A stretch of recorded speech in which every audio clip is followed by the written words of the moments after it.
Salamat, Ama, sa iyong napakalaking pagmamahal sa akin at sa pag-alam sa aking mga pangangailangan at sa landas na tatahakin ko sa hinaharap.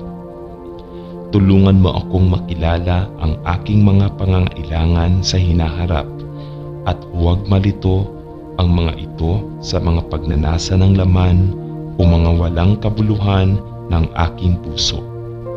Bigyan mo ako ng tunay na pananaw. Dalangin ko, Panginoon, ang puso ko ay bukas sa iyong patnubay at ang hangarin ko ay gawin lamang ang tama sa iyong mga mata. Dahil sa iyong pangalan, dalangin ko na ako ay manahimik upang makinig sa iyong tinig at maglaan ng oras upang ipalagay na alam ko ang iyong kalooban at kapag ito ay aking sariling kaisipan lamang. Mangyaring bigyan ako ng tunay na pananaw upang malaman ang iyong kalooban. Panginoon, alam ko na ang iyong mga paraan ay hindi mauunawaan at ang iyong espiritu ay hindi mauunawaan, ngunit pinili mong manirahan sa aking mahinang katawan. Dalangin ko na gamitin ako ng Diyos bilang isang mabuti at tapat na saksi sa lahat ng aking sasabihin at gagawin. Ang hangarin ko ay gawin ang kalooban ng Diyos, hindi ang sarili ko. Mangyaring bigyan ako ng tunay na pananaw at matalinong payo. Hinihiling ko ito sa pangalan ni Jesus. Amen. Mapagmahal na Ama, gusto kong umupo sa iyong presensya, tumahimik at alamin na ikaw ay Diyos. Pero may mga pagkakataon hindi ako marunong magdasal. Gusto kong manalangin ng may pag-unawa. Nais kong manalangin ayon sa iyong kalooban. Mangyaring bigyan ako ng isang maunawaing puso, isang matalinong puso.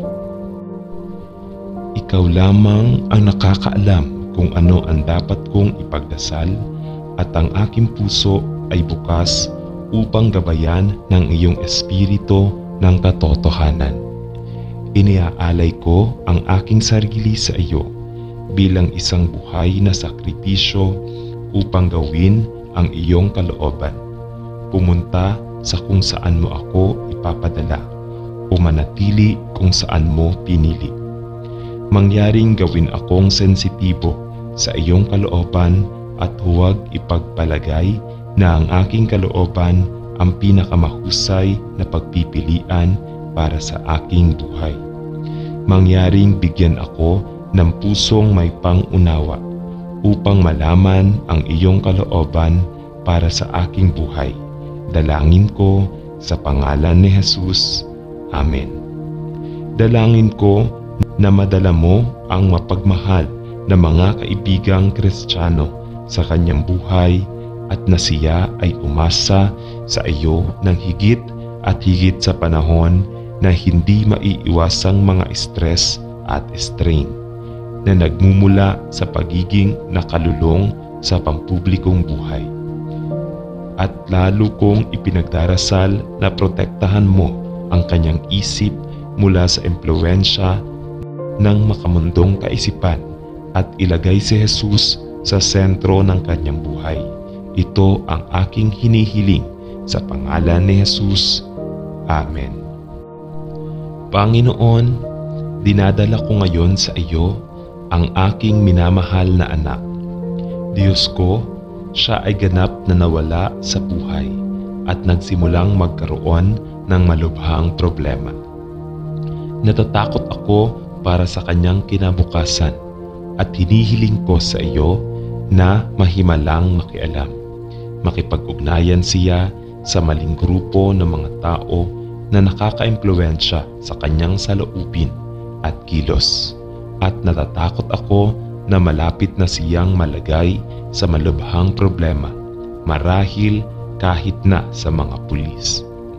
Diyos, Hindi ko alam kung ano ang kanyang ginagawa, ngunit natatakot ako na siya ay nasangkot sa droga o mas masahol pa at tila nawala ang lahat ng mga pagpapahalaga na nais naming ituro sa kanya bilang isang bata. Panginoon, sa iyong kabutihan at kagandahang loob, mangyaring tingnan ang aming anak na babae at idinadalangin ko na itigil mo ang mapanganib na landas na kanyang tinatahak at ibalik siya sa tamang landas. Panginoon, ikaw ang lumikha at bumuo sa kanya noong siya ay nasa sinapupunan ng kanyang ina at nagplano sa bawat araw ng kanyang buhay. At tila napakalayo na niya sa landas na binalak ng Diyos. Panginoon, sa iyong awa at pag-ibig, mangyaring dalhin siya sa isang punto ng kanyang buhay kung saan napagtanto niya ang mga hangal na pagpili na kanyang ginagawa at naway aminin niya na kailangan niya siya. Tulungan siyang maunawaan na ang landas na pinili niya ay magdadala lamang ng sakit at dalamhati sa lahat ng kasangkot. Ibalik mo siya sa tamang relasyon sa kanyang sarili at Panginoon. Dalangin ko na matanto niya ang mga panganib ng pamumuhay na pinili niya at ibalik siya sa tamang landas. Ito ang aking hinihiling sa pangalan ni Jesus. Amen. Ama sa langit, sana lang ay matanto ng aking anak na babae ang kanyang pangangailangan para kay Jesus at magtiwala sa kanya bilang kanyang personal na tagapagligtas. Alam kong ang iyong kalooban ay hindi para sa ilan na mapahamak, kundi para sa lahat na magsisi at malaman ang katotohanan para sa kaligtasan. Ngunit siya ay lumaban sa iyong tawag na naging dahilan upang ako ay walang magawa, parehong kalungkutan.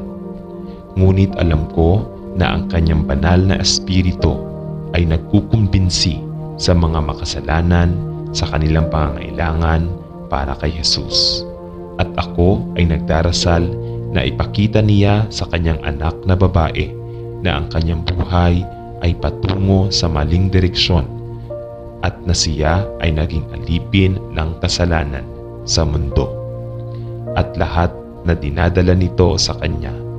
Ngunit sa katagalan ay hahantong lamang ito sa mga kaguluhan at kahirapan.